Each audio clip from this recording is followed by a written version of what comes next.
Hi there.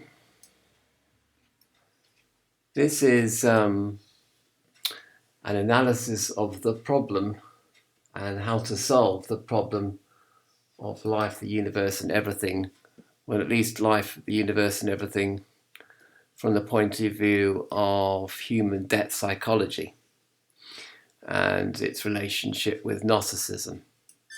And it arises from a frank exchange of views between me and my partner, which in turn arose, in fact, from a conversation about this silly coronavirus, which isn't really silly if you're dying of it, of course, but the hysteria surrounding this coronavirus does actually border on the absurd at this stage.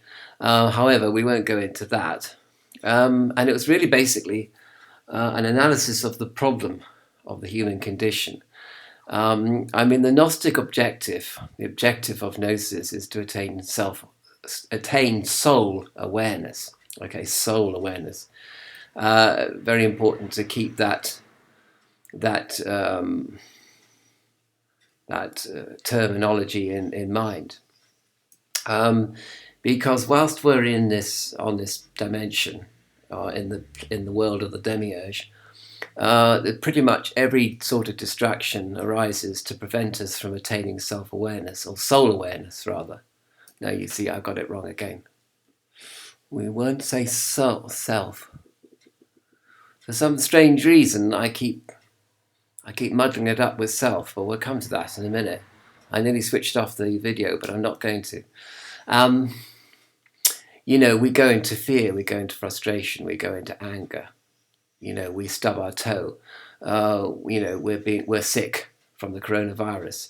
And all these distractions, physical, mental, perhaps they're social distractions of social media, for example, all these things are stopping us from attaining soul awareness, which is really the same as God awareness.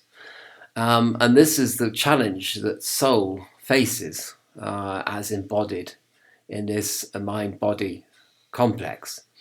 And and we were talking also about the fact that when you get to old age, it becomes increasingly difficult to not be distracted by the distractions of old age, for example.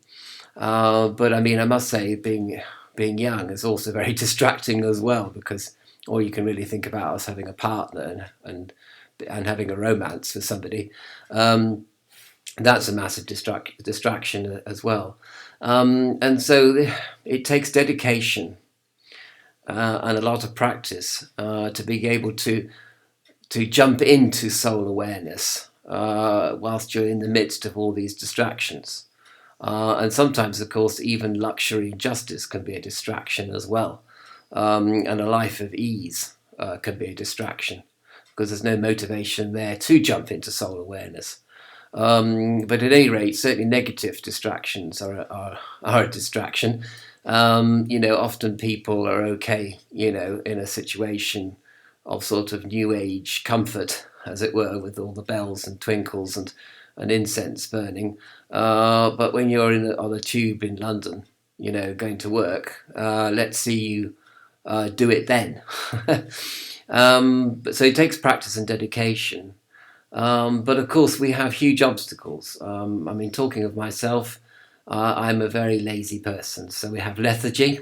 I certainly have that. Lassitude, laziness, and languor are the four great obstacles to practicing anything, as far as I'm concerned. Maybe you're a different sort of person, but I'm incredibly lazy.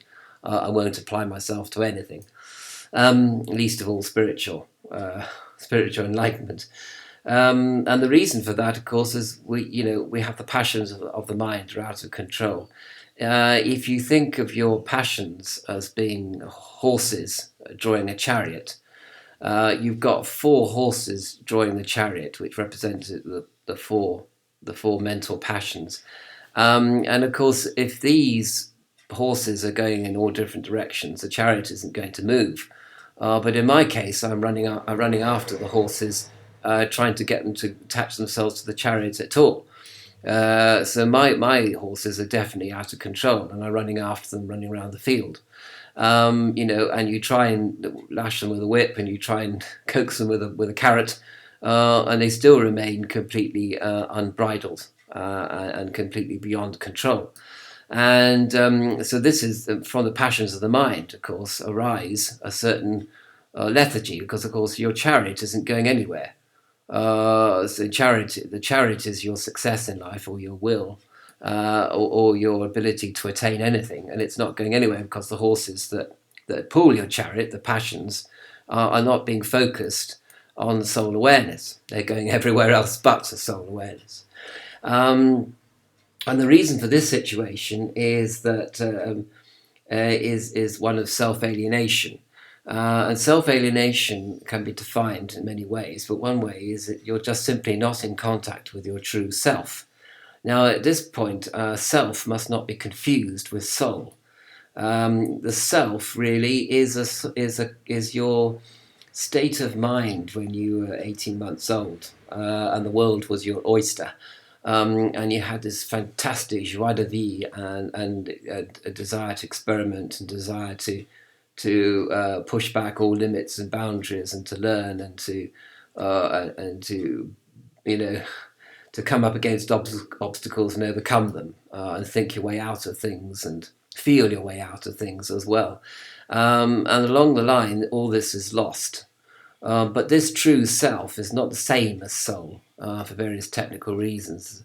But the fact that I, for example, confuse self with soul is actually very telling. And it actually refers to my own self-alienation, the fact that I do confuse self with soul. It's a sort of Freudian slip that I have, which is why I didn't switch the video off when I kept on talking about self-awareness rather than soul awareness, you see. I kept on muddling it up. But you have to keep the distinction between self and soul very, very active in your mind. But self-alienation is also when you see everything from the wrong end of the telescope, and the beer glass is half empty, not half full. And these two are very interesting phrases, really. There are phrases that arise out of an analysis of a very, very complex situation, social situation, psychological, emotional, intellectual, personal belief systems. They are all, you're just basically looking everything at the wrong way round. And you're looking at the glass half empty instead of half full.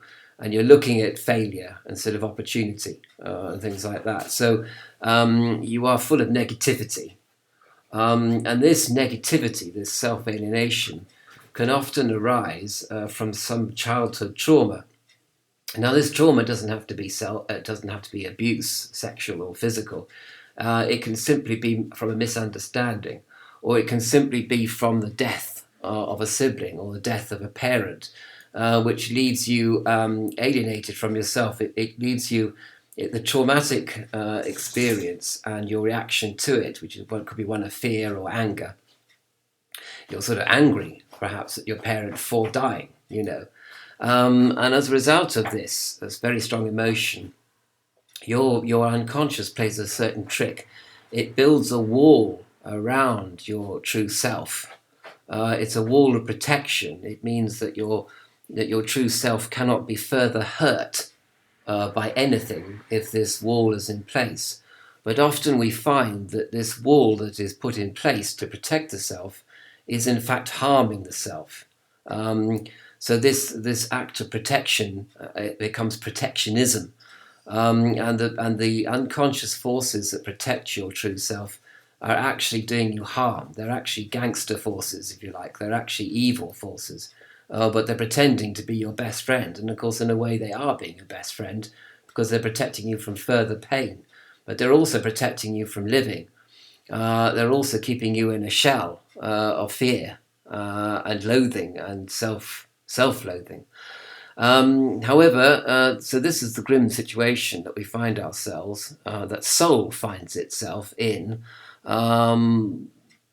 this dimension of the demiurge. And of course, as we then know, there's a metaphysical model where the demiurge feeds off this pain and this suffering and lethargy and lassitude and all the rest of it. The whole of this picture here, the demiurge is feeding off all stages of this picture, and all failures concerning this picture that I've painted now. However, the situation can be reversed, and it comes through communication of self to another, to a guru, or to a very good counselor or analyst. It comes through self-awareness, and it also comes through the eventual understanding that, firstly, that you have built this wall around your childhood self to prevent further suffering, but also that you are no longer the child. There's a very good film called The King's Speech, and in that the speech therapist says to the king, Bertie is his nickname. He says, "You are Bertie. You are no longer the frightened 5-year-old child. You are your own man now." And I think that line in that film is incredibly significant, and you should contemplate that. You are no longer no longer the child that's frightened or angry, or doesn't understand what's going on, or thinks the world has suddenly become unfair, or the world has collapsed around them because of the death of their parent or sibling or whatever. You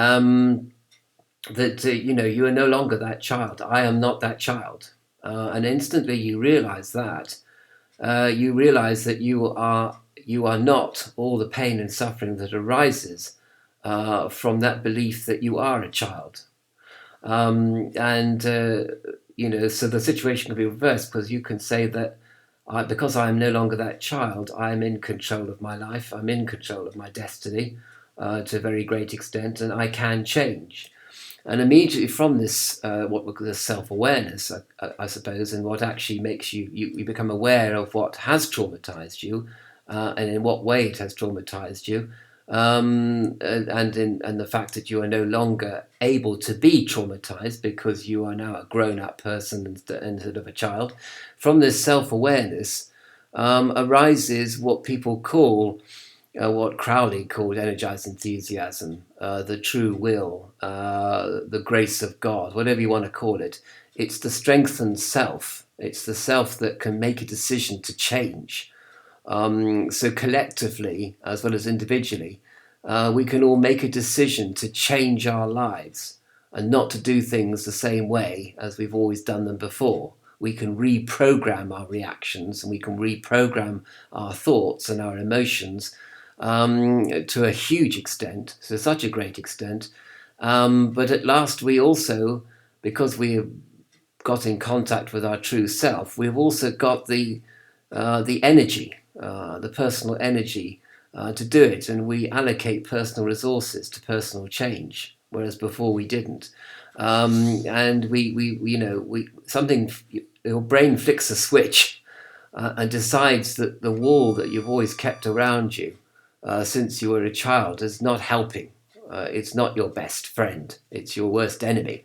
And the minute you see that and really see it and really understand that on all levels, especially the emotional level, and then after that you have a huge burst of personal energy, which leads to a huge burst of personal growth, and that will enable you to begin to practice attaining self-awareness despite all the problems and difficulties and challenges that arise out of life. Because, of course, just by finding your true self doesn't mean, that you're not in this world anymore. You're still in this world, and you're still faced with the coronavirus and hysteria around it, and you're still faced with economic difficulties arising from the coronavirus and unemployment and all that. But you are able to put the hours of dedication and practice in to learning spiritual techniques which will enable you to jump out of your present consciousness into the consciousness of soul. And if you keep doing that and you keep practicing that year after year, when you do become ill and you really do become sick and infirm, and you really do have a terminal illness of some kind, you'll be able to attain soul awareness instead of being pulled down into the mud, of our mortal shell, as it were. I'm mixing metaphors there. Instead of being pulled down, you will maintain your lofty soul awareness despite all the things that are going on in your life, which a lot of people would say are negative, and which you say are negative, all right. And yet there is something else and something other than the negativity of being made of clay and being mortal and being vulnerable to old age illnesses and decrepitude. You're still able to rise above all that, despite all the things that the demiurge sends you. And indeed, in a sense, you can still say, well, all the things that the demiurge sends me are welcome, because I welcome distraction, because it is no longer a distraction to me, because I found my true self. I'm able to learn the spiritual practices which will enable me to reach soul awareness, and from that soul awareness, I touch the infinite, and I am then untouchable as far as the demiurge is concerned, and as far as all the problems and challenges of this mortal existence are concerned. So I just thought I'd share this analysis with you. Of course, you may say to me, well, what are the spiritual techniques? And I say to you, well, go and find them, because they're all out there. Whether you join the Freemasons or Eckankar or Golden Rosy Cross or any of the mystery schools or the Hermetic Order of the Golden Dawn or the OTO, the Order Templi Orientis, whatever techniques you learn from whatever school, the point about them is you've got to apply those techniques vigorously and dedicatedly and with determination. But also you have to work smart, so you don't overdo it. All things in moderation as well. Like an Olympic runner, you have to pace yourself, and you have to follow a program which it is possible to follow, and knowing that you are a human being and you're frail and vulnerable. So you have to work smart, but you do have to work. Not like me and just sit around watching a navel and talking about it, but not actually doing anything. Do you know what I mean? So you have to get off your bike and look for work. You have to get off your bike and look for soul awareness, because it doesn't just come to you. You've got to work at it. And this may seem to be slightly at odds with my idea of faith. But also I think there's a conversation about faith and church, which comes first, faith or church. Do you get faith by going to church, or do you go to church because you have suddenly found faith? And that's a different conversation altogether.